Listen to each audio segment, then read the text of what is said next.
Thank you for coming out. Welcome to the Commonwealth Club of California.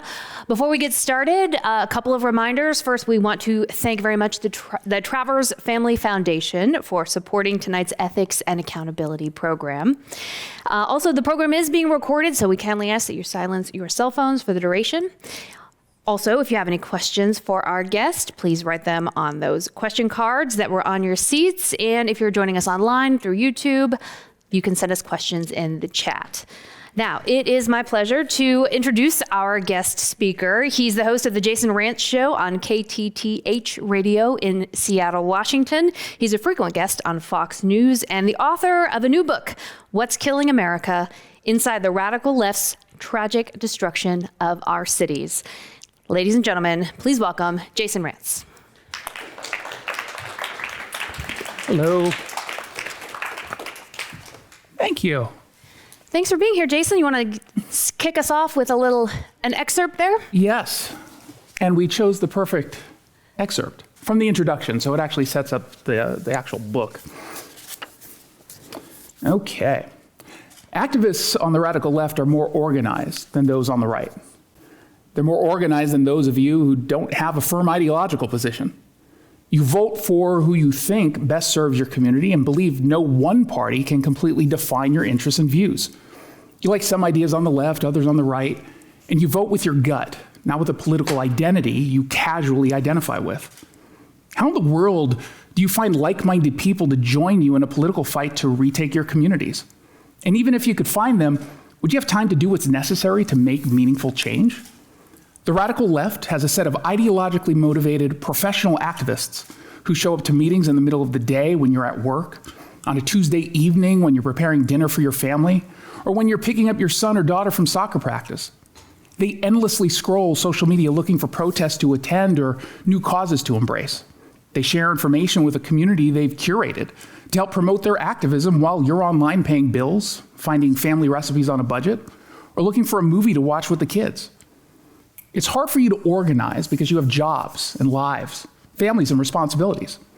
Who wants to spend a Thursday evening at a city council meeting when you could be at home spending quality time with your spouse and kids or grandkids, going to a concert, relaxing in front of a movie, or reading a book? Believe me, I get it. But when you choose not to engage more in the community, you've unintentionally ceded power to the radical left. They know you don't show up to meetings or town halls, so they fill the empty seats with the purpose of convincing lawmakers to take their positions and transform our cities. Sure, in Democrat-run cities, it's much easier for the radical left to convince lawmakers to take their side. They share a general political view and see the world through the same social justice lens. But why should we make it so easy for them?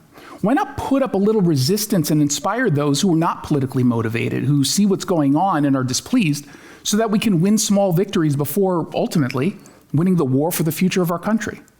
Why not connect the dots for those who don't understand or even see what's going on, so that we can explain away most of what's destroying our neighborhoods by directly tying it to a radical policy that won't ever produce the results we deserve? Thank you. Thank you. Thank you for that. So, Jason, for the folks here in California, you're based in Seattle. Yes. Can you give us a little bit of your background and tell us a little bit about yourself? Absolutely. I actually am from Los Angeles, which is where I spent most of my life. I've been working in radio since I was 15 years old. I'm now 41 years old. Tinder profile says 28. We're going to keep it that way for a bit. I've basically been doing radio for my entire life, and I've found a niche in Seattle where I moved about 15 years or so ago. And I cover essentially what I think is not getting covered locally. I try to connect the dots. I talk a lot about the policy decisions that are being made. I host a 4-hour weekday talk show, and then I do Fox News pretty frequently. 4 hours? I talk a lot. Wow. I'm a talker. And is it all on Seattle politics, or is it national politics? Or so it's a mix. I mean, obviously we do a lot of local stories, but I talk about what's going on nationally, and all national stories are essentially, they become local. So it's really easy to tie it in. Plus, I don't want to just talk about local stories. I have a fix I need to get. That's a long day. So why write? This is your first book. It is. Why write the book?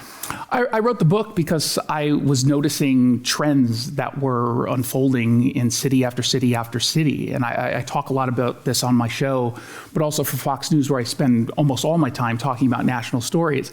And I saw the same scripts unfolding over and over and over again. And when you do just even a casual dive, you see it's connected to an ideological position that's the same. And in many cases, it's the same exact policy or strategy. And obviously, as a conservative, I think that these issues are destroying our cities, hence the subtitle of the book. And I wanted to give that information out because even as I was talking to a lot of folks who ideologically align with me, they weren't connecting the dots the same way. They knew just instinctively something was going wrong in their cities. And obviously in Seattle, very similar to San Francisco, and there was a rising crime rate, the homelessness was out of control, there was drug use that was out in the open, and yet weirdly spending a whole lot more money living in those communities.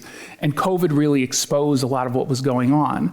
And I could ask them, what do you think is to blame? And they might say Democrats, which, I mean, technically, I suppose it's true. I believe that. But that's not really the answer. It's much deeper than that. Well, I'm sure people come up to you all the time and say, hey, I'm unhappy about this thing. And I know you're the guy who talks about these things in Seattle, but how often do they know who their supervisor is or who the mayor is half the time? I mean, isn't a big part of this issue needing to get people engaged? 100%. I mean, and most of us are guilty of this. You don't do the research that's necessary before you're voting for a judge. If you don't have kids, you're not spending as much time likely with the school board races as you otherwise would or should. And you say, oh, I like this person's name. I had an aunt that was named Kathy. It's like, okay, yeah, we got it. But that's not a great way to go ahead and vote for folks. And I come from a position, in part because I have to, as a Republican in Seattle. I don't care if someone disagrees with me politically and makes a decision that I wouldn't make. I do care if they're making a decision without any knowledge whatsoever. And this is the same with Republicans. There's an R next to the name, so I'm going to vote for that person. I prefer that generally, but not always. And I don't think that that's an informed position.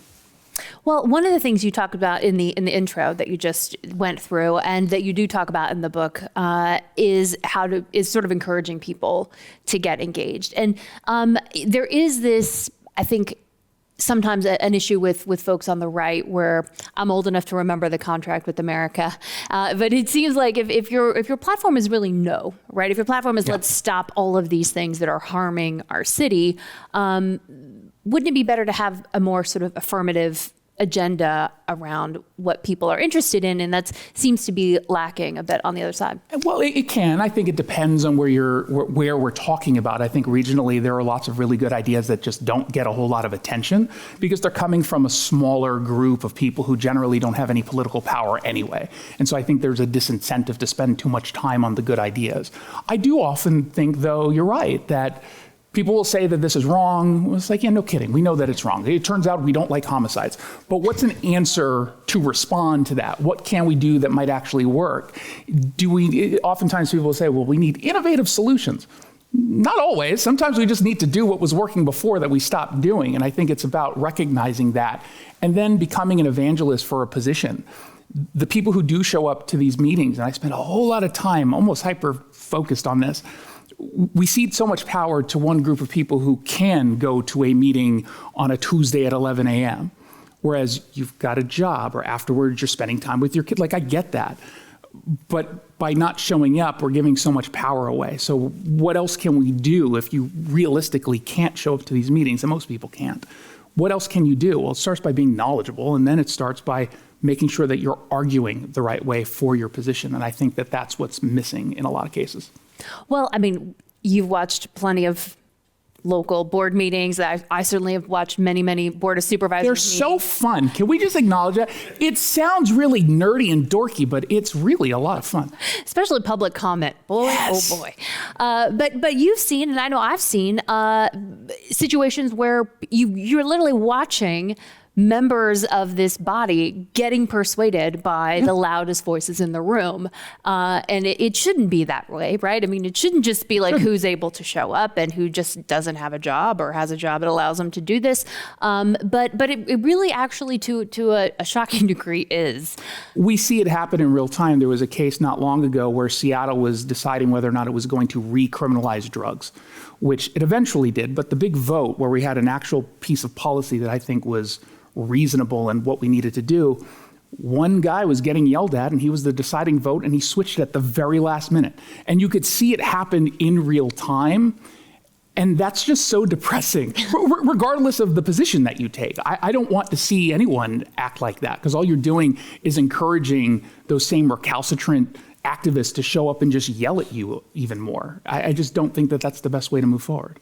I mean, we've had issues here. We had a trial of our sheriff several years ago, and there would be people, supporters of the sheriff, who would pack the room, and then you would go outside and talk to them, and they were all from Oakland. You go, and, so you can definitely sort of create an atmosphere that's whose purpose is to influence the decision makers, and it can work in ways that are kind of depressing. And so, what are some of the solutions to this kind of issue? Because we obviously can't expect parents of small children, for example, to sit and watch Board of Education meetings and fully understand them and read the packet. Totally. And all of that.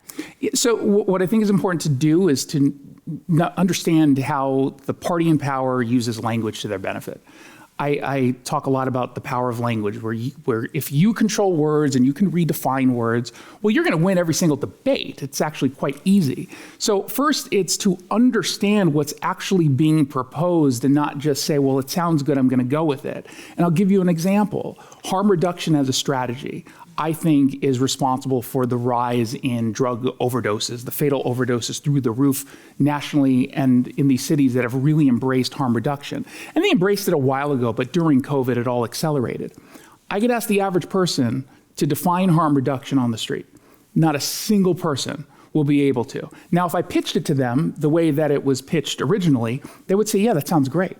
How would you love it if we were dealing with an addict? We would do whatever we needed to do to keep them alive, just for a bit, so we can get them into treatment. We're going to do whatever we can to mitigate the risks. It is the compassionate and humane way to treat this. I would say, yeah, that sounds great. And originally, when it was pitched to me, before I even knew what harm reduction was, I'm like, okay, yeah, let's Who doesn't love harm reduction? Who wants to increase harm? So, yeah, do you support harm? It's a really easy way to convince someone that your side is compassionate and you're going to get the results that you say you're after. But then when you dive into how the money is being spent, it's being spent on needles, it's being spent on pipes for fentanyl and smoking, meth, it's booty bumping kits. I got to explain to a 3 million wide audience about what that was, which was very fun. You can Google it. Don't look up any of the images, though. Don't Google it. It's in the book, don't worry. But if you were to explain it to them that way, I don't think you would get the same buy-in. You would get some buy-in, sure. There are people who, on the right and on the left, who support legalization of drugs and don't think it should be criminalized at all. But I don't think you would get the same kind of response that made it so easy for this policy to be put in place all across the country. And it's not just in Democrat-run cities, it's in the counties and it's in the states. Well, we actually just recently, I think it was yesterday or maybe the day before, ABC7, I don't know if you guys saw the story, did a story where they actually had a person, sort of an undercover situation, where they were getting these kits, these sort of, drug kits where they had pipes and things. And then they asked, do you have any pamphlets that would tell me about rehab? Like, what resources do you have? Do you have a phone number I can call to see about getting help? Nothing. That should be a problem to folks who, even if you support the harm reduction model, if the whole goal is to ultimately get them clean, to get their life in order, you would at least want the bare minimum of, we're here for you when you're ready. Just the bare minimum. But they're not providing that. They think it's stigmatizing to the drug user to judge. And I'm okay with judging addiction. I think it's hurting you. And unless we're willing to say that and treat it like that, you're not going to get any results. And we know it works because it's worked before and it currently works. When we have a carrot and stick approach, when we actually show that there are consequences to this continued addiction, all of a sudden, it may take a while and it may be expensive, but no more expensive than it is right now, and people start to go into the right direction. And of course, you deal with the culture of drug use, which I think is a big issue right now. And how did you sort of narrow down the issues for the book? Sort of part one is about crime, and part two is about other kind of lifestyle issues. And how did you go about doing that? One of the things that I really liked about the book is you really bring in personal stories, not Jason personal stories, but people's personal stories. No booty bumping kid on my end. No, but actual stories of human beings who've experienced certain things, and finding those stories and weaving them in was a really important part of making these sort of issues more real. And so tell us about the process. Yeah, so I always wanted to do it in two parts. The first part, even though it's more crime related, it's really how policies are impacting your everyday life. And then part two is more about how it's telling you how to live, these policies. And so I was just looking across the country. I was focusing on the top 20 cities to see if there were any themes. And I already went into this knowing what the themes were going to be, because on Fox and on my radio show, I cover crime, homelessness, and drugs. That's my go-to topic. That's what I'm known for. And so that was always clearly going to be a part of it. But of course, as just someone who lives in a city, what impacts my life? Talking with folks, reading their emails or tweets when they would come in. What are they talking about? And the more you dive into it, you start to see these themes. And because they're so similar from city to city to city, it makes it a lot easier to focus on an issue that's going to impact the most amount of people. Are there any cities doing it right? Or what is the least bad city, I guess? So I think it's better to say that every city can be doing something the right way, and most are, if you look at it in a very specific way. So Austin... Squint real hard. You really do, because when we're talking about the cities that I focus on, it's because I focus on them because they've been overcome by folks who I believe to be radical. I'm not talking about Democrats, although they're on the Democrat side, but I think that they're radical Democrats, and there's a difference. Because of the way that they operate, it's very hard to say one city is doing everything correct, because it's seen through that lens. So I think Austin is a good example of at least programs about how it's starting to go after homelessness, where you're going to live in a community, we're going to put you in a tiny home village or whatever the version is that they use there, basically saying, but you're going to have some responsibilities, and it's not a free-for-all. We're not doing a housing first model. That doesn't actually work. We want you to have some buy-in, we want you to have some skin in the game, and we want you to follow some set of rules. And the people who do that, the ones who enroll in those programs, not just in Austin, but Austin's doing this particularly well, you're seeing tremendous results. The first time that someone gets that paycheck after living on the streets for, in some cases, a decade or more, just to see how they react to that and how it inspires them is really just amazing. And you get the sense real quickly that this is just human nature. We go back to when we got our first paychecks, how exciting it was. Now all of a sudden there's some hope for these individuals, and they're starting to think about what life was like before they ended up becoming homeless. And I think when they go into it that way, when you approach it in that way where there are some consequences to criminal behavior, that works. And the cities that adopt that and the cities that put money into programs that do that see the biggest results. Well, even in San Francisco, we've been pursuing a housing first model for quite a while. And it's only recently, I want to say probably within the last 1 to 2 years, that there has been more emphasis put on shelters and trying to, in addition to maybe some housing, of course, build some temporary housing so that we can, sort of help people. But that's a good way to just read the language. What do they mean? So housing first, again, on paper, sounds great. And I kept hearing over and over and over again when I would do panels on homelessness, housing first, and look at Salt Lake. They're doing it. They got to functional zero homelessness. No, they didn't. They told you that, but the data never backed that up. They were comparing two completely separate numbers. And every year since they declared that homelessness was under control, functional zero, it's gotten worse. And they're the ones that we're pointing to and saying, see, housing first works. But they're not a success story. And the same thing is true here as it is with addicts. If you give someone a home, they are technically not homeless for the moment, but you're not addressing why they're homeless to begin with. And there are various reasons, drug addiction, mental health issues that go untreated. Sometimes they are just like me and you, who are one missed paycheck away from landing on the streets. You go after it in different ways. But this is just putting someone who's a drug addict in a home. with no conditions of entry and a guarantee that so long as they don't murder someone, you get that subsidized home for the rest of your life. I don't think that that's treating anything, and I don't think that that's compassionate or fair to the individual, nor to the taxpayers. They weren't born homeless, so unless you go after the reason why they're homeless, Housing First is never going to work, and that's why it's been such an utter failure. And yet, adopted statewide, adopted nationwide. Well, the chapter about the Salt Lake City sort of experiment is one that I definitely recommend, because I remember that was the thing. I remember them talking about that and thinking, oh, that's great. And there were all these leaders from Utah, just very proud of them, Yeah, I think that they were well-intentioned. I don't think that they were doing anything with the intent of like fooling people. I think they were fooling themselves. And it got so much coverage from the media, nationwide. San Francisco Chronicle, I remember one of their editorials, we got to do it here. Look at what's happening in Salt Lake.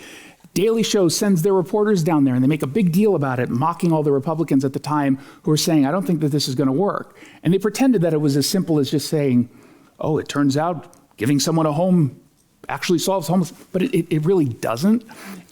I didn't intend to write a chapter on this. As I was doing the research, because I was curious, I always kind of knew the surface level, but then I took a really deep dive into the numbers. I was like, okay, I'm going to do my own chapter now on this. It was only supposed to be a subsection of a chapter, and it became its own. Well, you paint a pretty grim picture in the book of cities, generally, particularly West Coast cities, Portland, Seattle, San Francisco, all definitely had our issues. Yet you live in one. So explain. I live in one because I'm not going to be chased out of a city that I live in because the people in charge disagree with me politically. I see a problem. I'd like to actually help solve it. I think that there's a lot of benefit to living in a place that you talk about a lot. You experience it from a different level. You have skin in the game. It's very eye-opening when you are living the results of policies that you criticize, or the opposite, living the results of policies that you love. And sometimes it opens your own eyes, like, okay, maybe my position on this was not necessarily the right one. I've gone through that throughout my adult life of, I think I believe this, and then now I'm experiencing it, I don't believe that anymore. I've gone through that, and I think that that's incredibly important. And beyond that, the issues that happen is not Las Vegas. What happens in Seattle or San Francisco or New York, like it spreads everywhere. So eventually it's going to come to your neighborhood anyway. And that's what I tell people, because I used to get early on with my radio show several years ago, I would get text messages or calls basically saying, I'm done with Seattle. I can't handle it anymore. I'm moving to Enumclaw. I'm moving to Spokane. I'm moving to Vancouver, Bellingham. Now I'm getting pretty much the same people saying, oh my God, it's come to Bellingham and Enumclaw and Bellevue. I can't do it anymore. What are we supposed to do? It eventually comes for you. So the monster. It really does. So I don't want to just abandon a place. And, I don't own a car, too, so it's very easy for me to get to the studio. Aha. It's a selfish thing, too. The truth comes out.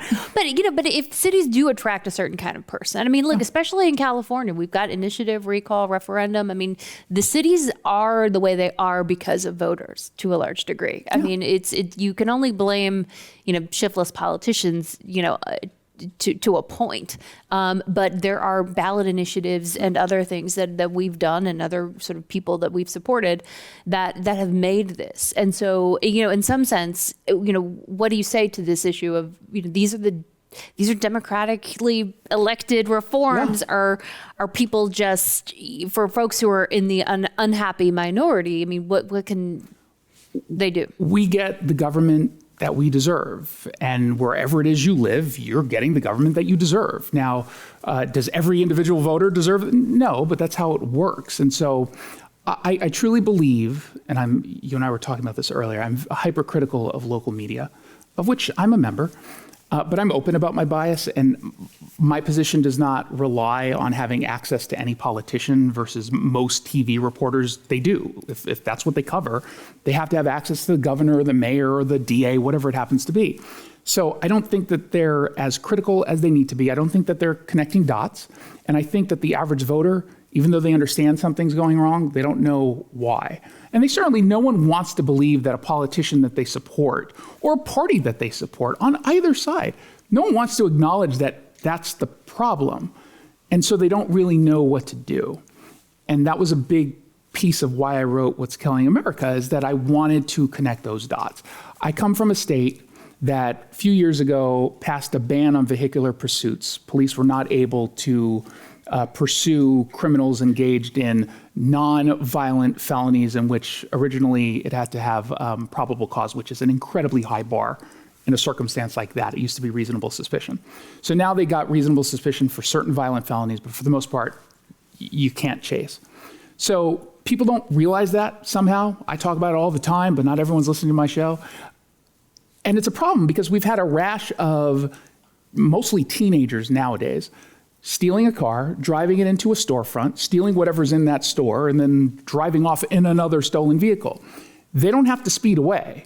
They could literally drive the speed limit and drive off. As the cop is there, the cop cannot pursue.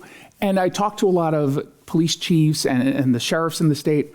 I'm like, well, what do the people say? Oh, they're blaming us. They don't think we're willing to do the job. They don't think that we're willing to chase. I have to tell them that, no, this is a policy. I'd love for it to be changed, but that's the reality.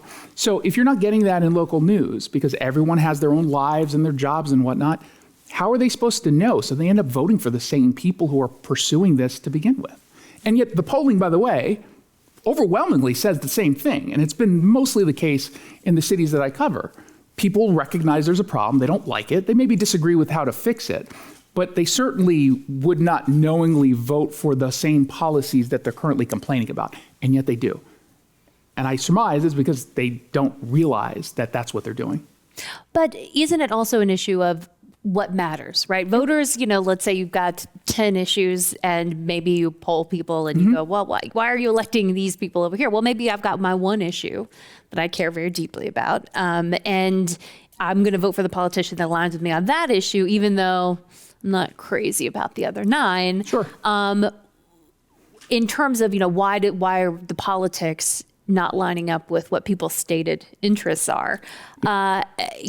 Is that the issue, that they care, but not enough to start electing new people? It can be. I've noticed that, and this is not some huge light bulb moment for me, but when you're impacted personally by something, that's when you start to pay attention to it more. The problem I have with that, even though it is a truth, is that we're having a crime crisis in a lot of these cities, and certainly over the course of the last 2.5 years we have. I don't want people to suddenly care about crime because they just had a break-in, or God forbid someone they know or maybe themselves were injured, assaulted. I'd prefer them paying more attention. And you're right, there's certainly folks who have their one issue, right? I think nationally we certainly see that for Democrat voters around abortion. They might disagree with everything else, but on this one issue, that's what I totally get that. Then you're going to have to sacrifice some quality of life issues. That's just the reality, that if you're not looking at these issues more holistically and you're not paying that close attention, you're going to end up having to suffer some sort of consequence. And I just want at least people to go into that knowing it.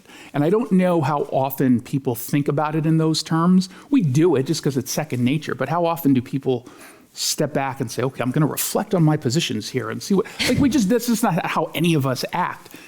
And again, I get it. So hopefully people will start to shift a little bit. Chicago is a great example of this. Chicago gets rid of Lori Lightfoot, who was a disaster for them, very far to the left. You would think that they would go with someone who's a little bit more moderate. And he wasn't even that moderate, the guy it was a Democrat versus a Democrat.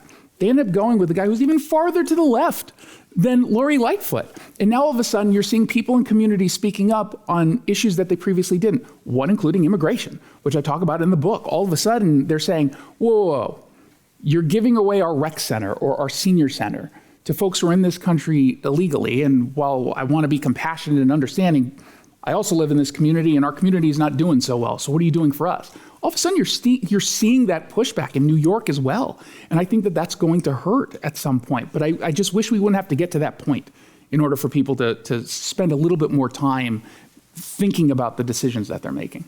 Well, and you end up in places like San Francisco where, you're trying to deal with an issue like crime. And you've got the police chief, you've got the mayor who appoints the police chief, You have the police commission, which sets forth the rules that govern the police. You've got the staffing of the police issue. You've got Board of Supervisors members who appoint some of the people on the police commission, but not all. You know what I mean? Like, so it can be a little hard to know where to aim when you've got that, concern. Let's assume you're in a place where you're like, yeah, okay, this is my issue. I'm going for it. Where do you put the focus? You have to do some work. There's no doubt about that. I try to do a lot of the work for individuals, even if they don't agree with where it is I come out on an issue. At least I'm telling you how things are happening and why they're happening. So you got to start somewhere.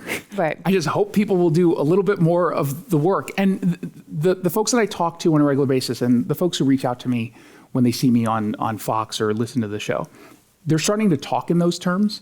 And I can appreciate that, because you just need one person who then talks to someone else, who talks to someone else, who talks to someone else. And all of a sudden you've created a little bit of a group that you're now getting more active in the community. And maybe one in your group is able to go to one of those meetings. Maybe one is a parent, or two are parents. And all of a sudden they're telling the single people who don't have kids what's on the line. Those are the kinds of conversations that I think not only are meaningful, but we see them make change. We saw that here in San Francisco with Chesa Boudin. We saw it with the school board directors. We've seen it in other states and it's not just Loudoun County, but we saw in other counties and cities and states, parents getting together and saying, I don't like going away from a merit-based system.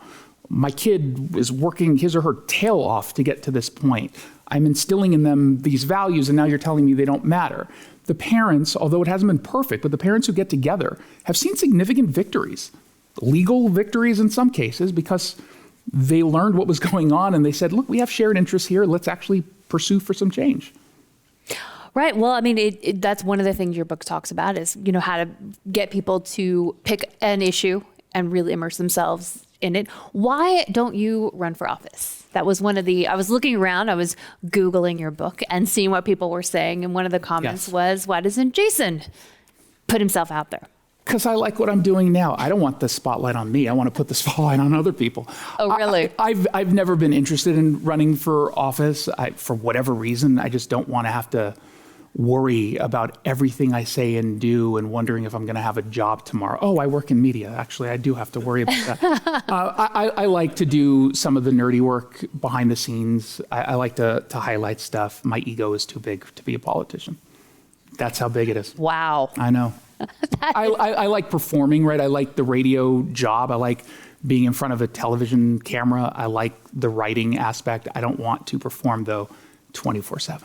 And you always have to be on as a politician. Oh, God bless them. I don't know how they do it. Why not pick a subject? I mean, you call for people to pick an issue and get dedicated and devoted to it. Is your issue just more public education, or is there a specific of the number of issues in the book? Is there one specifically that you're really passionate about? I'm very passionate about homelessness. I do a lot of work that I don't talk about within the homeless community, and working with groups and trying to get people to go on the right path. That, for me, is what's calling my name. I also am very passionate about issues around policing.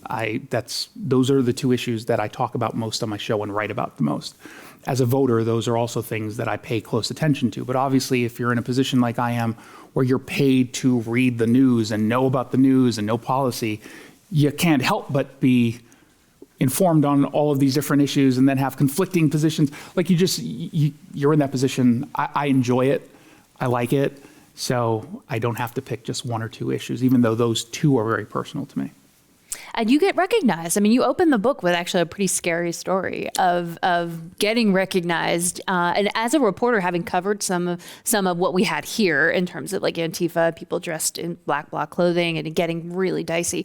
I know from a distance with a large cameraman, like how scary that can be. But you were right in some of that. I went in. So the only positive of wearing masks outside, because turns out it doesn't do anything outside, covers your face.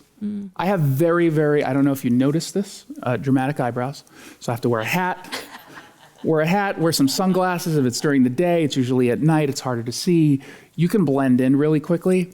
And I opened the book, and this is the only chapter that I just hardcore dive in from my own personal experiences, because it was so traumatic. I went into one of these rallies, and this was post the Capitol Hill Autonomous Zone. They were marching. I made a mistake. I usually do not tweet out photos from a scene or post videos unless like 20 minutes has gone by, because I don't want people to realize that I'm there. I did it a little bit too early.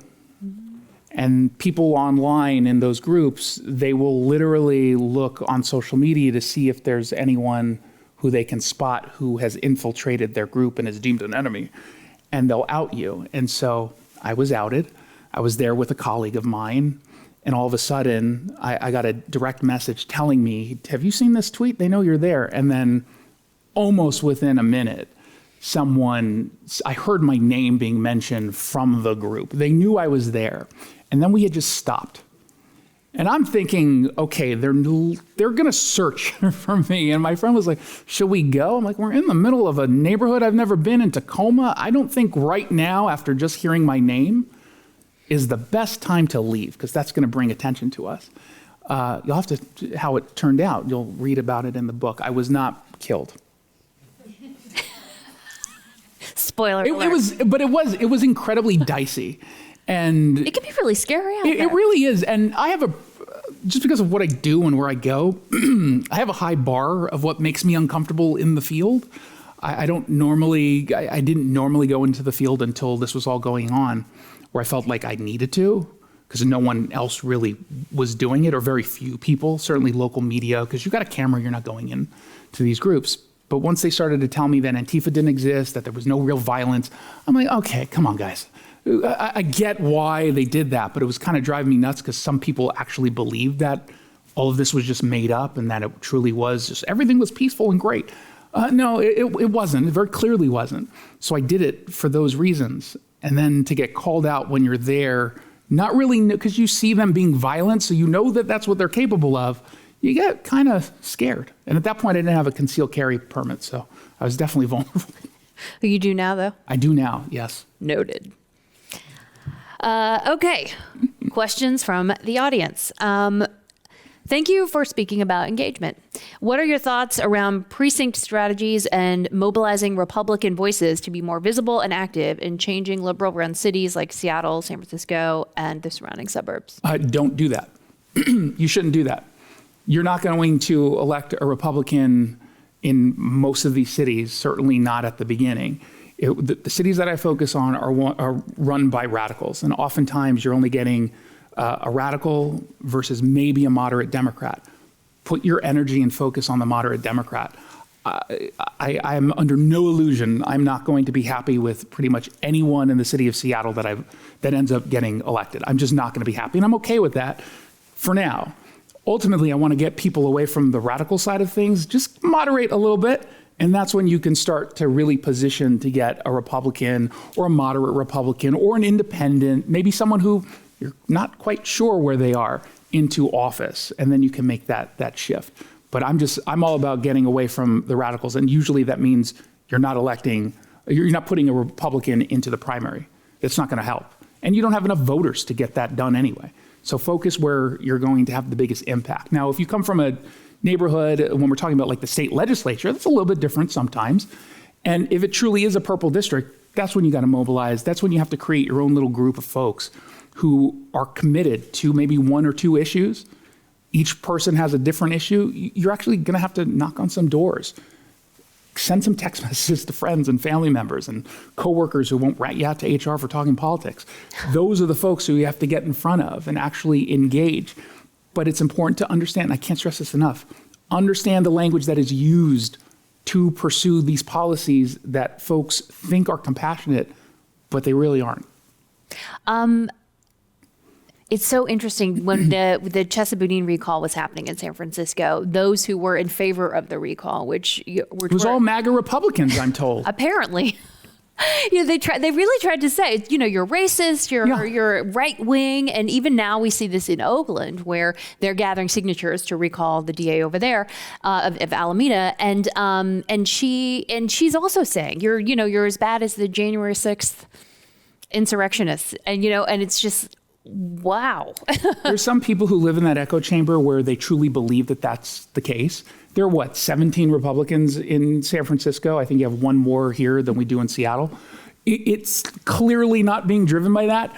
It's condescending, and I wish Democrat voters would hear that and react a little bit differently than I see them reacting. If you're going to tell that to me as a Republican, that it's only liberals who are upset, and we're like, screw you. I know what I am. I know what's going on, especially with Chesa Boudin and, frankly, the school board director. I mean, first of all, it started generally with the Asian American community in San Francisco, organized, stepping up and saying, okay, no. Talk about the one issue. Yeah, I mean, they're not driven by politics. I don't think most of these issues are even seen as inherently political. They become political because politicians are involved. But they said, I don't like what you're doing with our kids. This is absurd. We're seeing them suffer. Maybe we ought not to focus on the name of a school of a white supremacist. It's just so silly. And that's what drove that. And I think that was a really important point for San Francisco, where people woke up, even though ultimately I think it was too late for the city, at least in the near term, they woke up and said, we can take this back. There is such a limit as being too far to one side. It's not okay with us anymore. And I think we might see some additional reform on additional ballot measures. I think so too. I think everything is headed in the right direction. I think it's unfortunately a little too far gone if you're expecting within like the next year or two, which is I think how most of us think. If not, we want it like next month, some sort of fix. That's not going to happen in San Francisco. And there are a lot of other cities that are very close to a San Francisco where it might take a decade or more to get us back in the right direction. I think when you look at the Seattle Police Department, for example, you're not fixing the Seattle PD staffing issue within the next decade. It is not possible. It is simply not possible. They lost over 600 cops. I've got a story coming out soon. The staffing number that they give out is definitely not true. It is much lower than what they're saying, which is about 980-ish. For a city that has certainly grown over the course of the last decade, you have to go back to the 1980s. I think it was actually 1980 to get as low as we were a couple months ago. We're now lower than that. So we're nowhere near where we need to be. And cops are still leaving. That doesn't change overnight. You've changed the culture of policing in Seattle. You've got a lot of people who don't want to become cops anymore, and the ones who do don't want to work in Seattle. That's not going to change. That's going to take a lot of work, and that's assuming we get on the right path, and we're not there yet. Well, we have a similar issue, of course, here in San Francisco, getting staffing. Most cities right now are dealing with precisely the same issue. And it's not a money issue. If it was, a lot of these cops would have stayed in the profession because they're getting a lot of money in a lot of these cities. They're leaving because they're not able to do the job that they signed up for. They're demonized unfairly. They're being judged by bad apples. This is one industry, one profession in which we judge everybody because of a handful of bad actors who cops loathe as much as any activist on the far left when we're talking about a bad cop, because it makes them all look bad, and they didn't sign up to be bad cops. They didn't sign up to hurt a community. They signed up to help it. And so they're the ones who push the hardest and sometimes the loudest for reforms, except they have to make sense. And it can't just be this broad brush that we're going to just completely dismantle and then reinvent policing. I give probably the only credit I give to the radicals. They were open after George Floyd with their intent. They said it. We want to dismantle systems of oppression and then rebuild it within our own political image. They believe all of these institutions are oppressive. They said that specifically about defund the police. I mean, they were very direct. That's what they did. And they hurt departments to the point where we're now seeing a rise in crime. Depending on where it is, you're seeing different kinds. Seattle is about to hit an all-time high number of homicides. All-time high. Some other cities, when you look nationally, violent crime has actually started to trend down.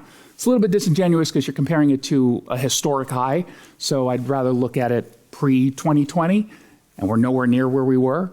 But it's going in the right direction, but not everywhere. In other places, you're seeing a rise in assaults, you're seeing a rise in property crimes.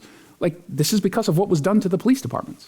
And even if you restore the funding, I mean, you've got Not funding anymore, yeah. You've got a serious morale issue. I mean, in San 100%. Francisco, when the police leave, often they're going to suburbs, right? We're surrounded by very wealthy places who are more than happy to pay them as much to do work where they're not going to be followed around and heckled and sort of constantly sort of berated and accosted for doing their job. At least that's the perception. Is like, why would I stay here? I can go to Orinda or Lafayette and get cats out of trees and get paid the same. So we have that issue. That's not what they sign up for. If you are okay with getting yelled at and maligned, get into media.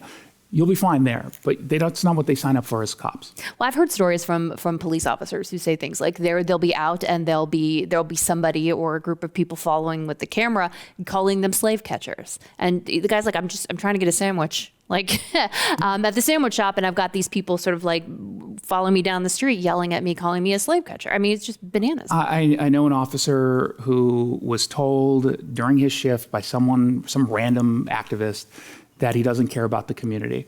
A few years before that, he was shot in the line of duty. So, I mean, not everyone signs up for those kinds of jobs. They do. We ought to give them just some level of respect. Well, I have what is probably the most controversial question of the day, courtesy of our audience.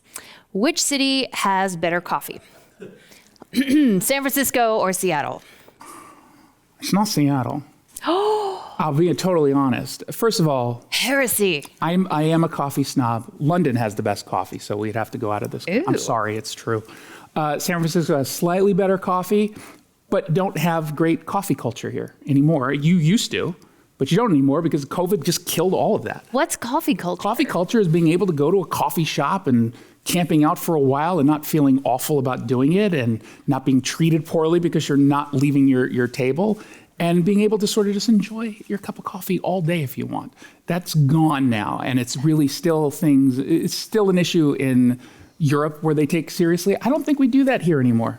Do you do that in Seattle? Do you have the coffee culture? No, we don't. That's that COVID killed the coffee culture.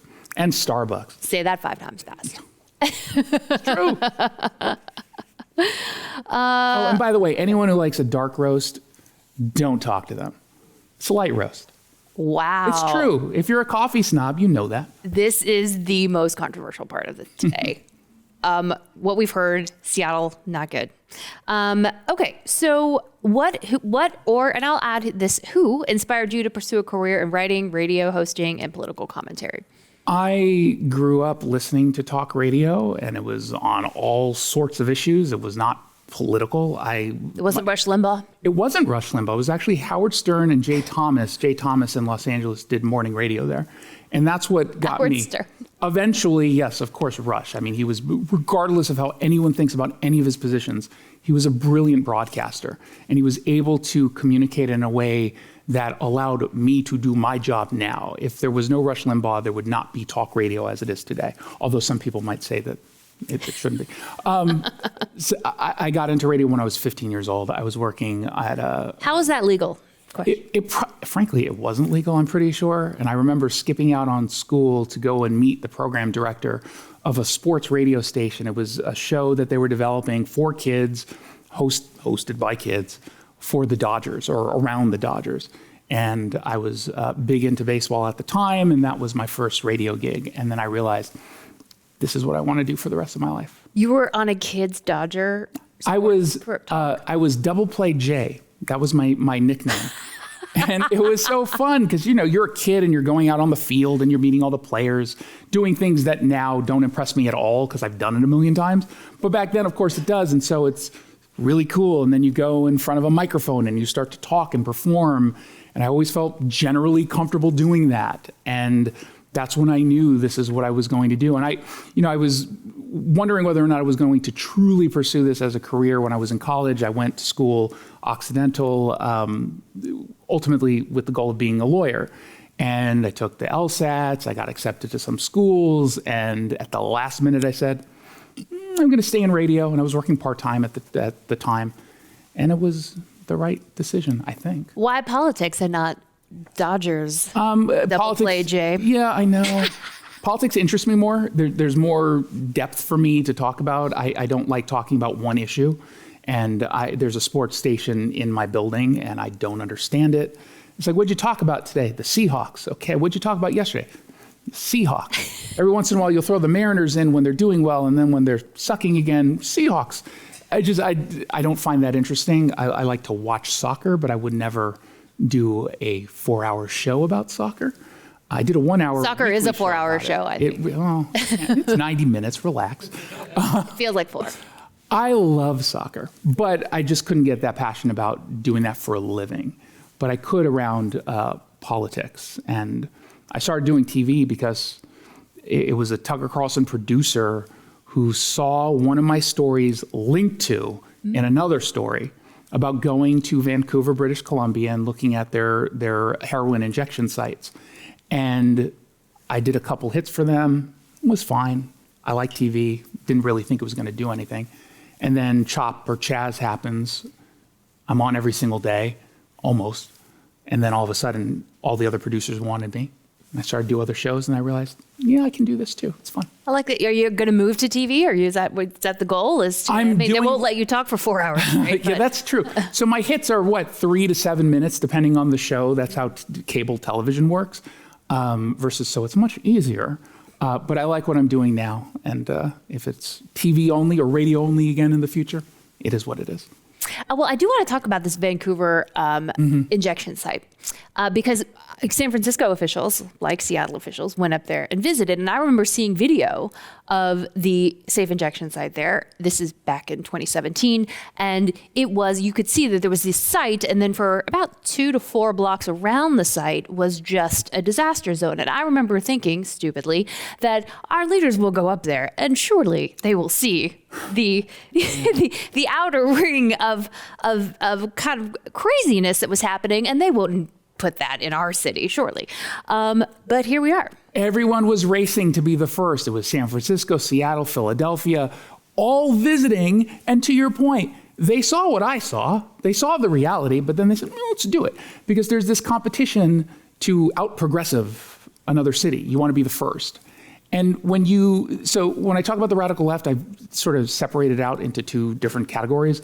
On the one hand, you've got the people who see the destruction, see the consequences, but in good faith, they say short-term pain for long-term gain, that if we truly do it the way that we want, if we truly commit and we give it some time, it's going to lead to this great, wonderful city.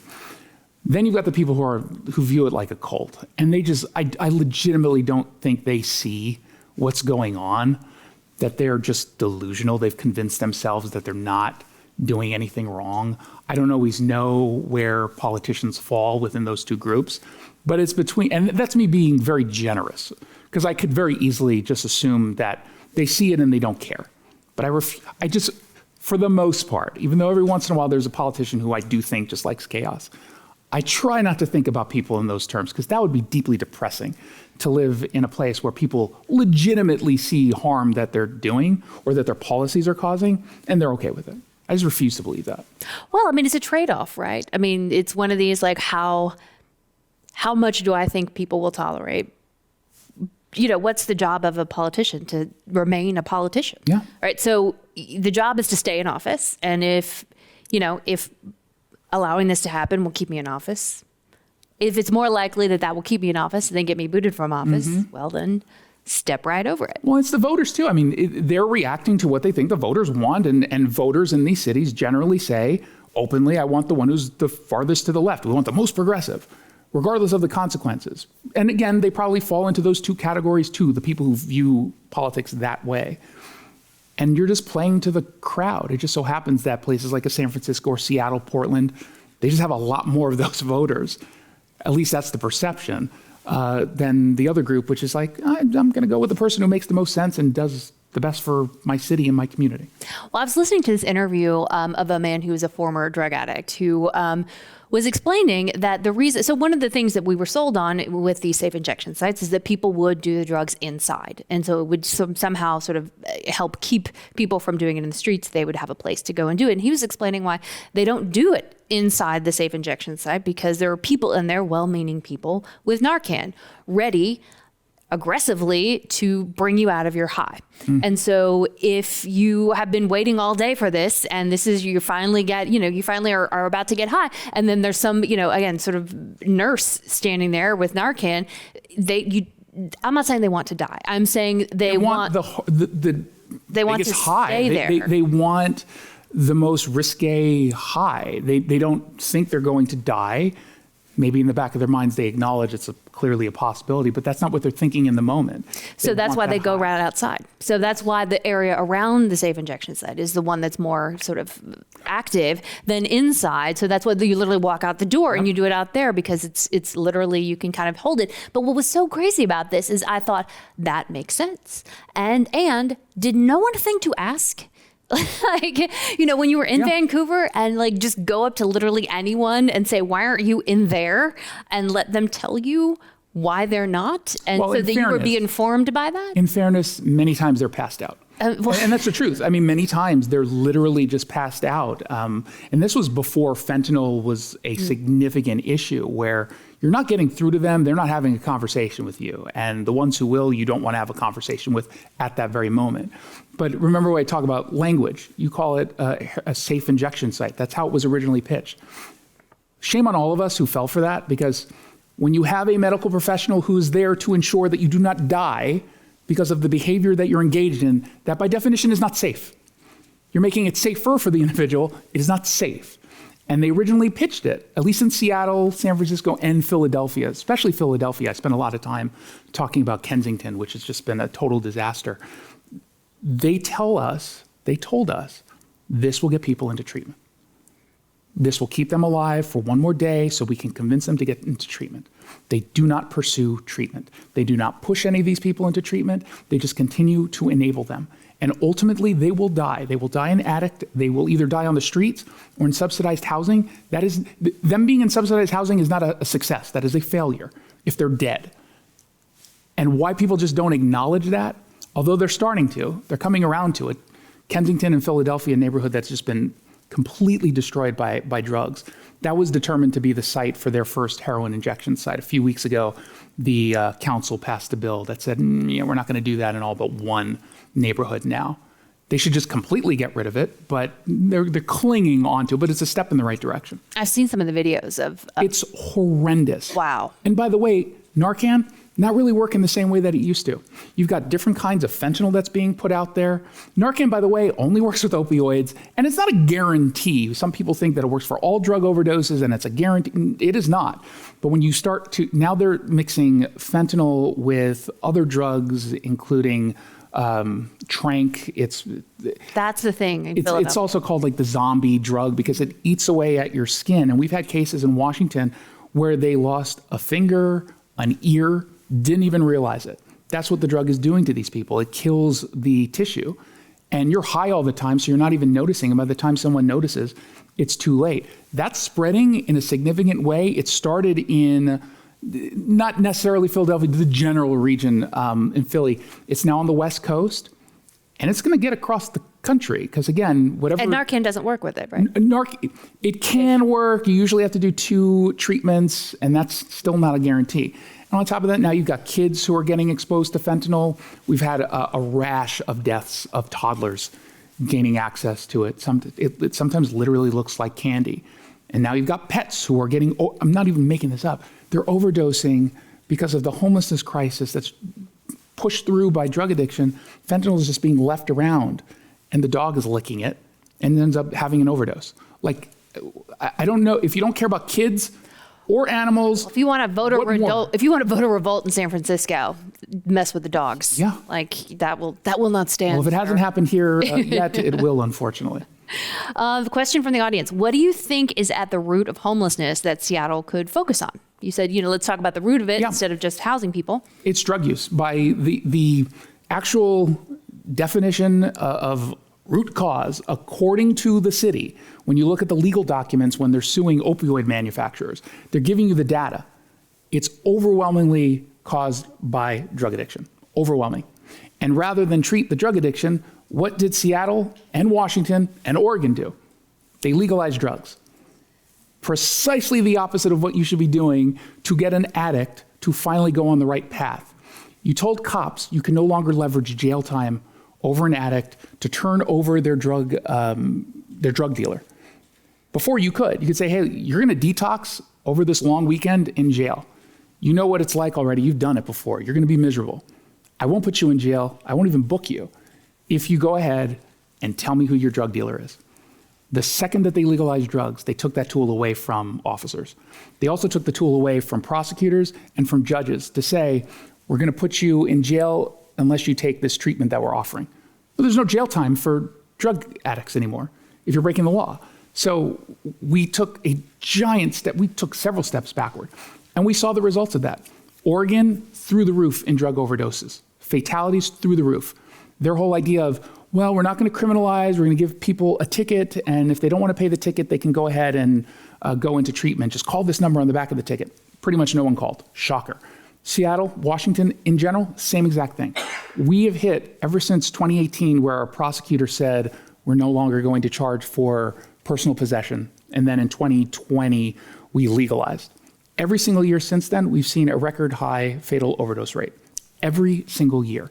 King County, where Seattle is, hit a new record 2-3 weeks ago, as we're talking. Early October. They already hit a new record. It's over 1,000. I think the number now is like 1,000. I don't even want to give you a number because it'll be different tomorrow and it'll be different by the end of the year. For the year, it's already? It's already hit. That's how bad it is. And no one steps back and says, maybe we're pursuing the wrong strategy. And maybe they disagree with my strategy. They clearly do. But okay. You haven't tried my strategy. Not in Seattle, not in Portland, frankly, not in San Francisco. What's the worst that can happen? You're already hitting record highs. What's your strategy again? The strategy is a simple approach. You go to jail or you go into treatment when they're breaking the law.